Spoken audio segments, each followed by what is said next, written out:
겨우내 움츠렸던 세상이 하나둘 초록색으로 뒤덮여가고 벚꽃은 한아름 피어나 길가마다 분홍빛으로 예쁘게 물들여가던 어느 봄날이었어요. 오랜만에 휴가를 내어 직장인 건강검진을 받으러 가는 길이었습니다. 회사와 연계된 어느 병원이었고 그곳에서 오랫동안 미루어왔던 수면 대장 위 내시경까지 받기로 한 날이라 아침부터 약을 먹느라 힘들긴 했지만 모처럼의 자유시간이라 그런지 내내 들뜨더라고요. 그렇게 몇 시간 동안 병원에서 검사를 받을 때까지는 좋았는데 검사 끝내고 의사 선생님이 근심 가득한 표정으로 저를 깨우시며 큰 병원에 가봐야 되겠다고 하시는 말씀에 가슴이 덜컥 내려앉았습니다. 위에 모양이 좋지 않은 덩어리가 두어 개 있어요. 채취를 해서 분석 중이긴 합니다만 모양이나 정황상 악성일 수도 있습니다. 네? 그게 무슨... 그렇다면 암일 수도 있다는 말씀이세요? 일단 조직검사 결과를 좀 기다려 봅시다. 저는 선생님의 말씀에 하늘이 무너진 듯 큰 슬픔을 느꼈어요. 저는 결혼한 지 이제 겨우 5년 되었고 간절히 아이를 기다리는 평범한 30대 초중반 맞벌이 직장 여성이었어요. 아이가 생기지 않아서 속상하긴 했지만 남편과 사이도 좋고 행복하게 잘 살고 있었단 말이에요. 그런 제가 위암일 수도 있다니 청천벽력과도 같은 소식이었습니다. 제가 병원 문 밖을 엉엉 울며 나섰고 그대로 남편에게 전화를 걸었더니 남편도 깜짝 놀라더라고요. 집에 오니 남편이 제 손을 꼭 잡으며 조직검사 결과에서 좋은 소식을 들을 수도 있다며 그새 본인이 인터넷 뒤져가며 찾은 여러 희망적인 결과들을 보여주며 저를 위로해주더라고요. 일단 너무 극단적으로 생각하지 말자. 침착하자. 그러고 보니 남편은 이 최악의 상황에서도 울지 않고 냉정하고 이성적으로 행동하더라고요. 그 당시에는 정신이 없어서 몰랐는데 남편은 눈물 한 방울 흘리지 않고 태연히 저를 위로했었던 것 같습니다. 아직 100%도 아니라 결과가 뒤엎어질 수도 있다면서요. 저도 그렇게 되기만을 간절히 바랐습니다만 하늘도 무심하시지 병원에서 들은 결과는 저를 또다시 무너지게 만들었습니다. 암이 맞다고 하더라고요. 그것도 크기가 꽤 크고 여러 개라고. 당장 입원해서 전이 가능성 여부를 검사해야 하고 항암 치료를 할 것인지 수술을 할 것인지 여부도 빠른 시간 내로 결정해서 진행해야 한다고 하더군요. 절망적인 심정으로 급하게 회사에 휴가계를 내고 친정과 시댁에 전화를 걸어 사실을 알렸습니다. 저희 친정 부모님이 3시간 거리 시골에서 한달음에 올라와 눈물을 펑펑 쏟아내셨습니다. 우리 딸 어떡하니? 공부 오래 하느라 고생하고 좋은 직장 취직해 이제 막 인생 꽃같이 피기 시작한 지 얼마 되지도 않아서 이게 무슨 청천벽력 같은 소리야. 우리 딸이 위암 말기라니 이게 말이나 되니? 엄마, 희망이 있을 거야. 나 아직 젊잖아. 너무 걱정하지 마. 치료든 수술이든 나 잘 이겨낼게. 네, 장모님. 아직 전이 결과도 안 나왔고 교수님 말씀 들어봐야 할 것 같아요. 자네도 많이 놀랐겠네. 그래, 전이 결과는 언제 나온다고? 오늘 밤까지 금식하고 내일 오전 중에 검사 받아요. 결과는 아마 바로 나올 수도 있다고 하고요. 생각보다 차분한 남편의 모습에 저는 듬직함을 느꼈어요. 펑펑 우는 저와 저희 부모님과는 반대로 남편은 그저 생각이 많은 듯한 얼굴로 울지도 않고 그저 담담히 상황을 받아들이더군요. 그때 시어머니가 들어오셨습니다. 시어머니는 들어오시며 가볍게 저희 친정 부모님께 목례를 하시더니 저에게 다가오시더군요. 암이 맞대? 네, 어머님. 다른 곳에 전이된 곳이 있는지 내일 검사 받기로 했어요. 나이도 어린데 벌써부터 암이라니.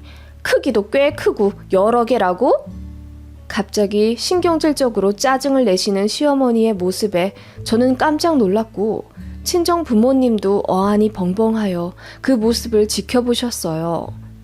네 나이가 몇인데 벌써 암에 걸리면 어떡하니? 애도 안 낳아놓고 암부터 덜컥 걸리면 우리 아들은 어떻게 하라는 거야? 저는 제 귀를 의심했습니다. 원래 무뚝뚝하시고 별 표현 없으신 시어머니이시긴 했고 결혼 전 저를 반대하셨다는 건 알고 있었지만 한 번도 저에게 차가운 말씀이나 상처 주신 적은 없으셨거든요. 재단에서 임원까지 하시기도 해서 교양도 있으셨고 그런 사회적 지위 때문에라도 저에게 구박하시거나 무시하시는 행동은 일절 없으셨어요. 저에게 관심이 좀 없으신 듯 했지만 당연히 간섭도 안 하셨고요. 그런 시어머니가 저는 쿨하신 분이라고 생각했고 시간이 지날수록 손주에 대한 갈망을 보이시기는 해도 대놓고 압박을 주진 않으셨던 분이라 어머님의 이 말씀에 더 충격을 받았습니다. 그건 저희 친정 부모님도 마찬가지셨죠. 다짜고짜 막말을 하는 시어머니에게 친정아빠가 제일 먼저 욱하며 화를 내셨습니다. 아니, 손자가 먼저입니까?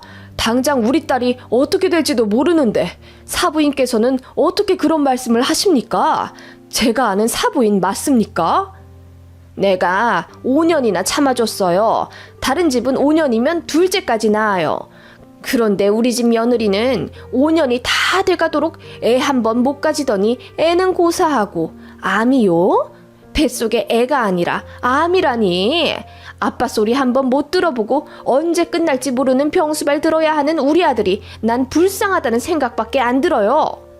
뭐라고요? 말 다 했어요? 아니요. 다 못했어요. 내가 그동안 참아준 거지 할 말 없어서 안 한 게 아니라고요. 학벌도 모자라 집안도 별 볼 일 없어. 그냥 우리 아들이 좋다고 해서 허락해주긴 했는데 뭐 하나 제대로 된 게 없잖아요.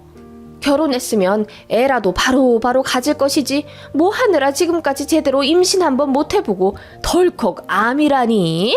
내 입장도 좀 생각을 해주셔야죠. 우리 아들 아직 젊은데 마누라가 위암 말기라니 이게 말이나 되냐고요. 시어머니는 그렇게 찔러도 피 한 방울 안 나올 것 같은 표정과 말투로 상처 가득한 말을 아무렇지 않게 내뱉으시더라고요. 너무 충격이었습니다. 어머님, 제가 아이를 못 가진 건 그 누구보다 제가 제일 속상하고 안타까워요. 그렇다고 해서 제가 죽을 죄를 진 것도 아니잖아요.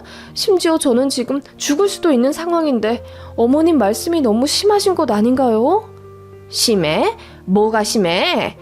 당장 인생 꼬인 내 아들한테 심하게 군 게 누구라고 생각하니? 어머님, 사부인 그렇게 안 봤는데 진짜 너무 하시는군요. 이런 말씀 하시면서 우리 딸 심기만 불편하게 만들 거면 당장 나가주세요. 병문안 온 게 아니라 상처 주려고 오셨나 보군요. 정말 실망입니다. 실망이요? 실망은 내가 했습니다. 별 볼 일 없는 딸 자식 우리 집안에 보낼 거면 미리 건강검진이라도 똑바로 해서 보내지 그러셨어요. 몸뚱아리 하나 건강한 줄 알았더니 이건 뭐 하나 제대로 된 게 하나도 없는 딸 자식 결혼시켜놓고 책임감도 없네요들. 누가 심한 건지 길 가는 사람한테 물어봅시다.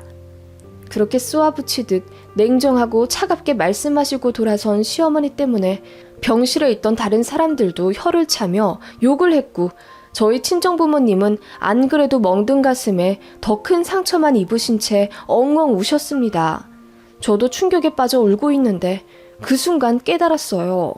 시어머니가 그런 막말을 하시는 동안 남편은 한마디의 제지도 하지 않고 옆에서 가만히 있었다는 겁니다. 이상한 생각이 들어 눈물 가득한 눈망울을 들어 남편을 바라보는데 남편은 그냥 생각 복잡하다는 식으로 인상을 잔뜩 찌푸린 채 창밖만 바라보더라고요. 저희 친정부모님이 목 놓아 우시고 저도 훌쩍거리고 있는데 단 한마디 죄송하다거나 마음을 달래는 말도 행동도 하지 않은 채 팔짱만 끼며 서 있었습니다. 시어머니 닮아 원래 이성적이고 냉철한 성격인 건 알고 있었는데 어떻게 이런 상황에서도 침착함을 유지할 수 있는 건지, 게다가 본인 어머니가 그렇게 난장판을 만들어 놓은 상황인데 사과 한마디 안 하는 게 너무 화가 나더라고요. 여보, 어머님 정말 너무하신 거 아니야? 근데 더 실망인 건 당신은 어떻게 그 몇 분 동안 중재 한마디 안 하고 가만히 있어? 당신도 같은 생각이라는 거야? 제가 울분에 찬 목소리로 따지자 남편이 조용히 말하더라고요. 나도 생각 정리할 시간이 좀 필요해. 내일 검사 잘 받을 수 있지? 장모님 장인어른 계시니까 나도 걱정은 더 하지 않고 먼저 들어가 볼게. 그러더니 주섬주섬 본인 짐을 싸서 병실 밖으로 나가더라고요. 그 황당한 모습에 저나 부모님이나 할 말을 잃었고 다른 병실에 있던 보호자분들의 화가 잔뜩 섞인 오지랖에 정신이 들었습니다. 아내 암 걸렸다고 버리는 거네. 벼락 맞아 뒤질 애미랑 그 아들 아니야. 아니 어떻게 저런 몰상식한 인간들을 가족으로 맞았어? 당장 며느리가 중내에 사내 하는데 거기다 대고 뭐 애도 못 낳는데 암에 걸렸다고? 이건 사탄도 울고 가겠다 아주. 그러게 말이야. 친정 부모님 앞에서 어떻게 저래? 나는 듣도 보도 못했어. 세댁, 저런 쓰레기를 어디서 구한 거야? 웅성웅성 막장 드라마 보듯 하는 병실 사람들 앞에서 저와 친정 부모님은 결국 엉엉 울고 말았습니다. 그렇게 상처뿐인 시간을 보냈지만 어쨌든 전이 검사는 해야 하잖아요. 하늘이 두 번 무너지는 듯한 절망을 감싸 안고 검사에 임했습니다. 그리고 천만다행으로 전이는 없으며 항암치료 이전에